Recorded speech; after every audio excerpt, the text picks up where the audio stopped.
মাছের রাজা ইলিশ, তার ওপর আবার বর্ষাকাল। দুপুরের মেনুতে ইলিশ মাছ থাকলে তো আর কথাই নেই। আমি আগে থেকেই এক সপ্তাহ মশলা তৈরি করে রেখে দিই। এতে আমার কাজের সুবিধাও হয়, আবার রান্নাও তাড়াতাড়ি হয়ে যায়। শুধুমাত্র সবজি কাটতে দেরি। আজকে যেমন বেগুন দিয়ে ইলিশ মাছ রান্না করছিলাম, তখন বেগুনগুলোকে লবণ হলুদ মাখিয়ে ভেজে নিয়ে তার মধ্যে স্বাদ মতো লবণ ও হলুদ দিয়ে জল ঢেলে দিলাম। তারপর ডিম ভর্তি মাছের পিসগুলোকে দিয়ে তার মধ্যে আগে থেকে কষিয়ে রাখা টমেটো, আদা, কাঁচা লঙ্কা, জিরের গুঁড়ো ও ধনের গুঁড়ো দিয়ে ঢাকা দিয়ে বেগুন ও মাছগুলোকে সেদ্ধ করে নিলাম।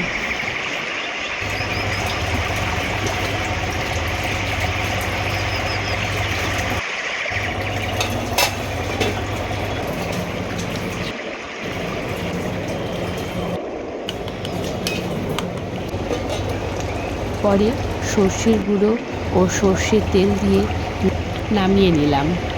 তার সাথে ছিল আজকের দুপুরের মেনুতে ইলিশ মাছ ভাজা ও ডিম ভাজা